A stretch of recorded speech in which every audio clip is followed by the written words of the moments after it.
proprioception, or it could be something structurally wrong with the foot that they're standing on. So this is like a real quick diagnostic test that you can do to see if players have an issue with their feet or ankle. If they're having trouble balancing, they may have a problem with their foot or ankle. Now, pretty soon their legs are going to get really heavy. And these guys, when these guys are put together, these are men, these guys are very well trained, and you'll still see gravity will start to win. They'll start to, the knee will drop below the waist, because the hip flexors are usually a very weak muscle group, even in strong players like this. Their shins will start to burn. This is called dorsiflexion, where they keep their nose to their toes. You're going to see their shins are going to start to get tired and their foot's going to start to fall. That's okay. That's part of what we're working on. In addition to balance and stability in the core, which Spencer mentioned, we're also trying to strengthen the tibialis and the hip flexors. Now, these guys are doing such a good job. Don't stop yet. I just want you to close your eyes. Physically close your eyes as tight as you can. Don't peek, don't squint, don't aim below one eye. Now we're really challenging their balance system, because we all rely on sight very heavily in balance. And in most of what we do in an athletic arena, we rely on sight. So by removing that sense, we make the other senses go into overdrive. So right now, these guys are being challenged really with their kinesthetic awareness to be able to balance when they can't see. So we've removed their footwear and we've removed their sight. That makes this really, really tough. Now you guys sitting in the cheap seats, if you're thinking, that's easy, that's not that hard, just try it sometime. Try it at home, especially if you're on a more unstable surface like a carpet, it makes it even harder. And relax. Now of course, anything you do on one leg will always push the other, so go ahead and raise the other leg up. Just to keep you guys out for a second.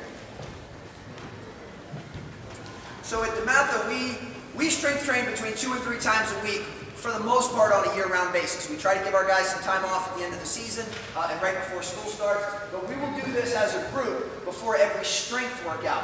Now obviously I'm not going to be doing a big strength workout here because we don't have a weight room. I am going to show you guys some partner resistance exercises and some bodyweight resistance exercises at the end, but I'm just showing you that this is what we do before our strength workout. So they will do this under my eye 2 to 3 times a week. We encourage that they do it on their own most days of the week.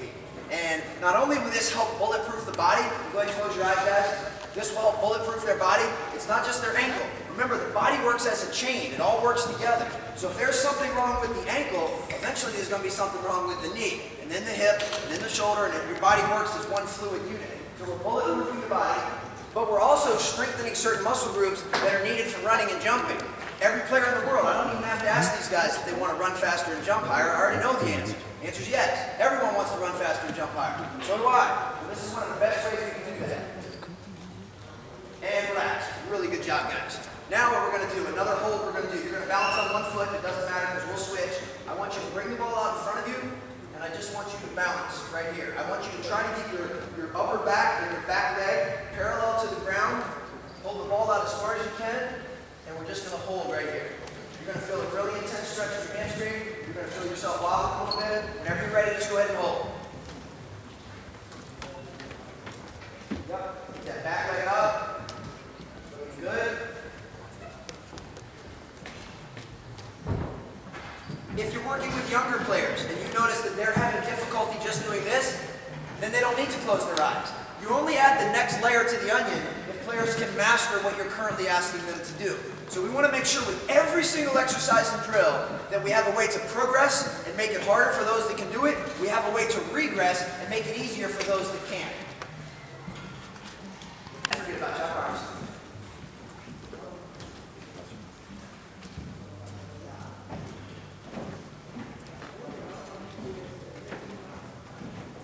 What did I tell you yesterday? One of the only 2 things that limit you as a coach. Creativity and imagination. Those are the only 2 things that limit you. So again, while you're looking at this, I want you to ask why. I want you to ask how. I want you to ask, does this fit in my belief system? And then I want you to say, well, what's something I could do to tweak this, to change it, to either make it harder or to make it easier? I always want you guys thinking. I want every single drill you see, you find a way to tweak it and make it your own. Terrific job, guys. Last one. We're going to get down in a lunge position. Now when we lunge, I want you to stay hip width apart. I don't want your feet on the same line like a tightrope. You have no balance. Balance is crucial to the game of basketball. So we're going to stay hip width apart. I want you to step out as far as you're capable of. So your front foot's going to be flat. Your ankles, knees, hips, and shoulders are facing forward. You're going to put the ball in one hand. And you're going to reach it out to the side as long as you can. I got little short alligator arms, so I can't reach it very far. But I don't want you just to stick your arm out. I want you to reach your core. But from the waist down, you're trying not to move. You're trying to be a statue from the waist down. And let's go up and back 5 times. And close your eyes and go up and back 5 times. Whenever you're ready.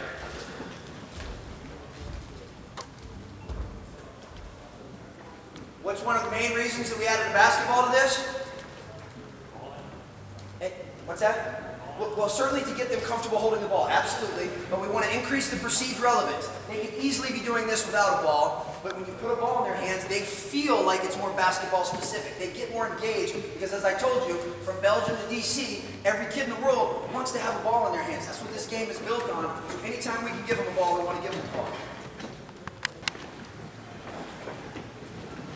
Now, right now, for the most part, everything we've done has been very stable. These guys, their feet have been in a fixed position. Now we're going to change that. So why don't you guys be partners? You can get, you don't have to go, you guys are big enough. You can go elbow up center. So once you guys, you're going to be his partner. You can put one ball down. And you guys get the same distance apart. So it's not the jump circle. Just face each other. You can put one ball down. You're going to balance on one foot. And let's move it out of the way just so you don't hop on that thing and anybody get hurt. You're going to balance on one foot. Everybody stand on one foot. I don't care which one you use. Now, you're going to pass the ball back and forth. Now, you've probably been taught that he's going to put 10 fingers up and you're going to give him a perfect pass. That's probably what your coach wants you to do, right? I don't want you to do that. I want you to intentionally give him a bad pass. And here's what you do. If you have to hop and catch it, you do whatever you need to do to get the ball, as long as you stay on one foot. So he might throw it high, he might throw it low, he might throw it to your right, to your left. Now, just so we're all on the same page, this is a bad pass. This ruins the drill and it's a shitty pass. You don't want to do that. You give him a bad pass, you don't give him an awful pass. All right, let's rock and roll. Stay on that foot the whole time. There you go. Give him a bad pass. Give him a bad pass. Make him move. They got a lean. They got a twist. Challenge your partner. It's okay if they got to hop around a little bit. Make them move. Make them move. I don't want them staying in a fixed position. That's fine. Ball, touch it to the ground, fire off a bad pass. Touch it to the ground, fire off a bad pass. So we're involving the hip and hamstring a little bit. Yep, the ball stays in your hands. You're not going to dribble it. Not going to straight pass. That's fine. There you go. That's okay. That's what I want. Make it work. That's make it work. That's a good job.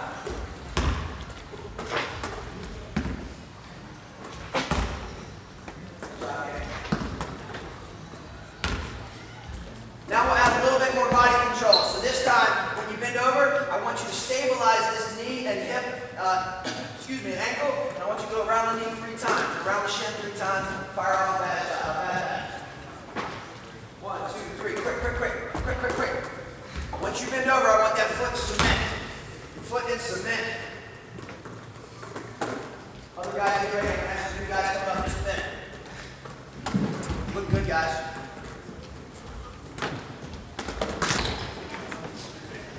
Players are enamored with improving their vertical jump. And generally speaking, they're actually enamored with what that number is, because we do live in a very statistics-crazy world. So they want to know that they can jump 33 inches or 35 inches. And really, that number is irrelevant. What matters is how high can you jump during a game, how quickly can you jump during a game, and how many times can you repeat that motion, because basketball is not a one-jump-and-go-home sport. Basketball is a repetitive multi-jump sport.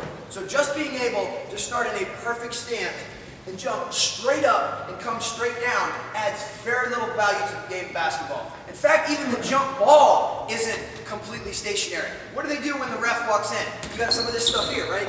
See, there's movement in everything they do. You know how many times the player actually jumps straight up and comes straight down on 2 feet during a game?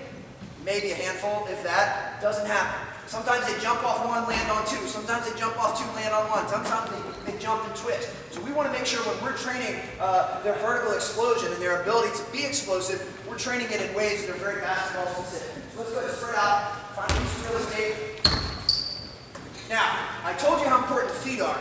Hips are equally important, because wherever your hips go, that's where your feet go. So in order to be going from a sprint to maybe a crossover step to a defensive slide, you have to have great mobility at the hips. So we're going to do now what's called a crossover jump. So I'm going to lead with this foot.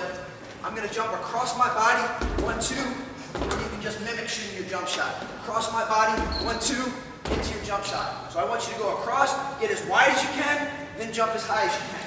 If you guys are not fully warmed up, just start off at a nice low pace, and then as you get warmed up, you can pick it up. Whenever you're ready, go ahead. Cross your body, step into your shot.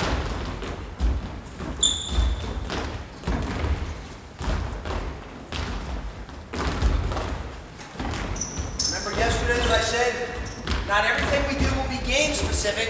Everything we do will be movement specific.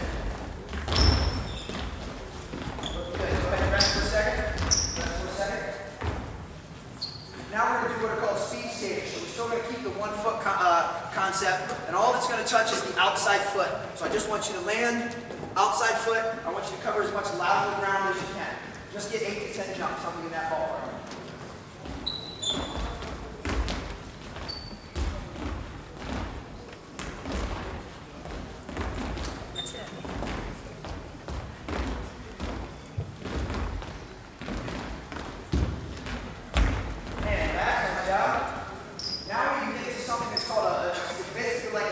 You can do this however you want. So we're going to go from an athletic stance, and we've got 3 different positions we'll start with. You jump forward on 1, back 1, 2. Forward on 1, back 1, 2. So why don't you just go ahead and get a couple reps of that. Get a little bit of a rhythm. You're not trying to jump super far. You want to just get a little rhythm, almost like it's a dance. Get a little beat going. Get a little beat going.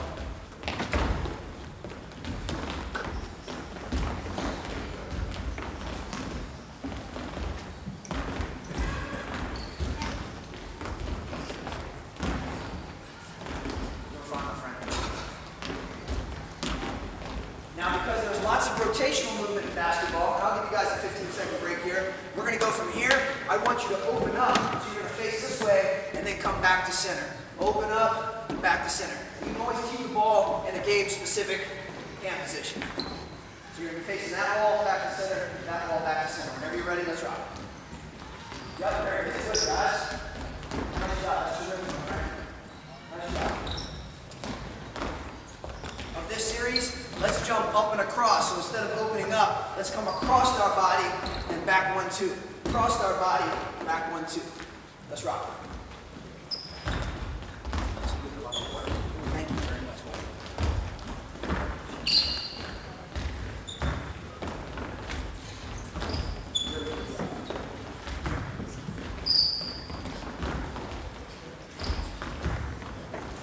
And relax.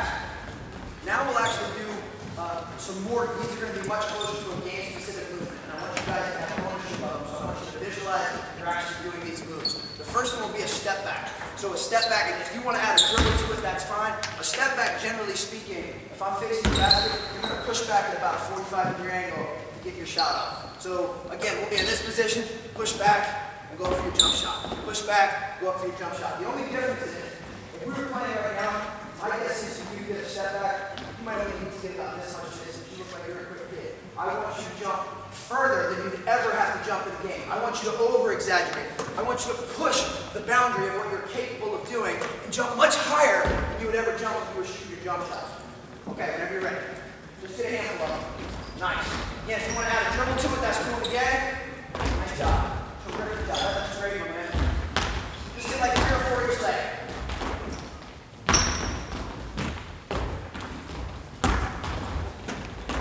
So you can imagine there's a defender in front of you, so you're just going to bound around, and it will go off with a 1 foot takeoff. So you're going to bound 1, bound 2, 1 foot takeoff, 2 foot land. Do whatever you want with your hands. And again, visualize someone's in front of you.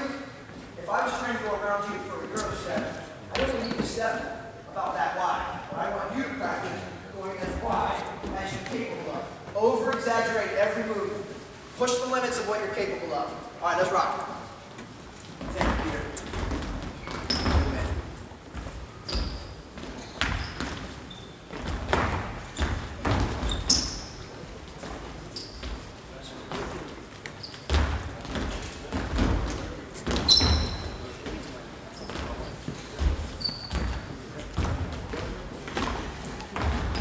When would these be a helpful drill? When you got a gang of kids and you don't have very many baskets or not enough basketball. Obviously, we could be doing this actual skill at the basket. This is just another way to groove the body and to get them performing game-specific movements without actually having to shoot at this point. You're going to put the ball in your chest. I want you to explode up as high as you can. When you go up, the ball goes up. I want you to turn 180 degrees in the air. When you come down, the ball only comes down to the chin, and you go back in the same direction. So we're going here, back and forth. I want you to imagine that the floor is hot. So you spend as little time on the floor as possible. All right, let's rock and roll. Great job, guys. Oh, was I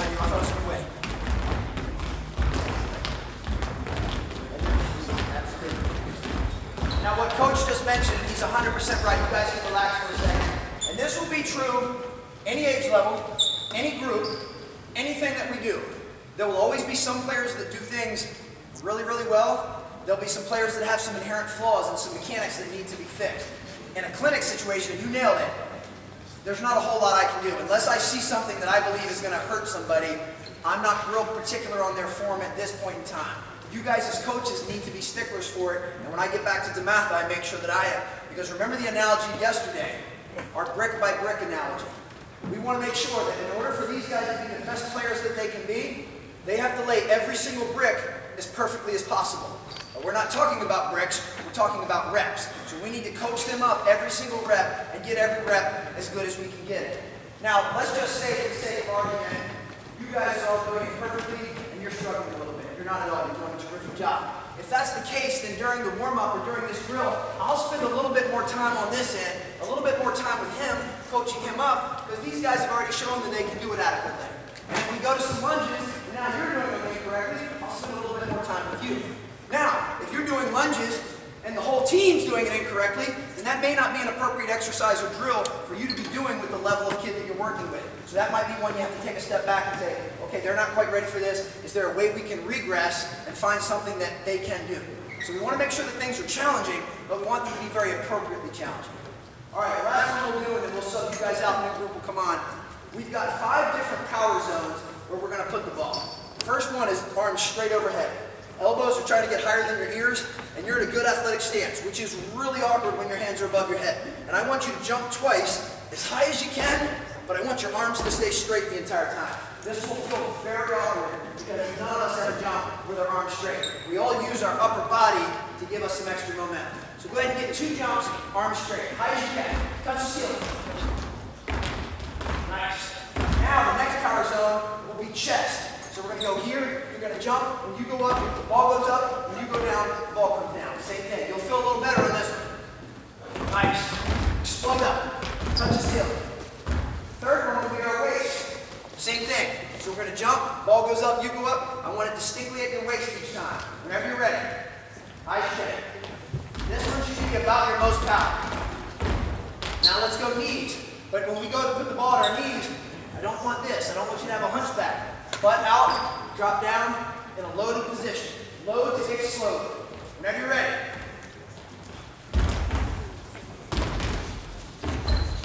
What do you think's the next one? All the way to the floor. You got it, my friend. Take it. Let's drop your legs high. All the way to the bottom. High as you can.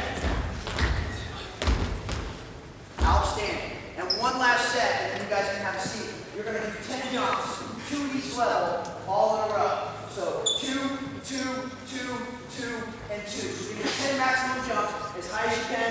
You guys come up. You guys on the sideline, be ready.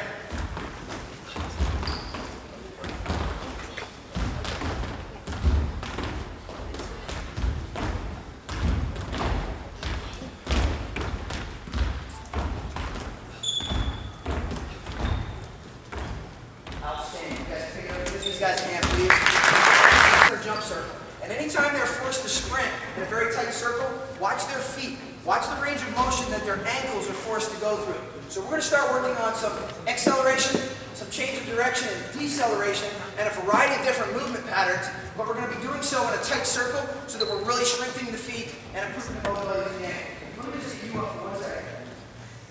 You and I will just face each other on the circle, and we make good eye contact and we communicate. You're going to go this way and I'm going to go this way. So on go, we start sprinting. You can walk right now. We're sprinting as fast as you can. When you get back to where you started, I want you to make the equivalent of a backdoor cut. You can use any footwork that you want. I usually plant with what's called a hockey stop, which means I'll plant perpendicular and then we're going to sprint back this way. So we just made a backdoor cut. Yep, you're going back here, sprinting. This time when you get back to where you started, I want you to use whatever footwork you use when you shoot a jump shot. I can step in the 1-2 step, so that's what I'll do. You can step in 1-2, you can hop step, whatever you want. So let me get somebody to jump in with him. Yep. Thank you for your hustle, I appreciate that. That's great. So gracious, man. Everyone run next time. All right, face each other, on go, and this one you guys can do at 50% because I know you guys are just sitting down for a bit. 50%, go. Back door, yep.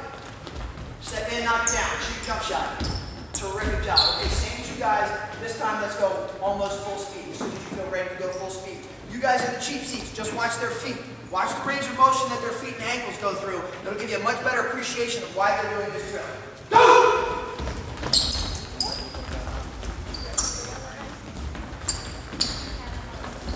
Boom, terrific job. End of the line, next two up. Tell me when you guys get back to the start. Nice job, my friend. Two guys up.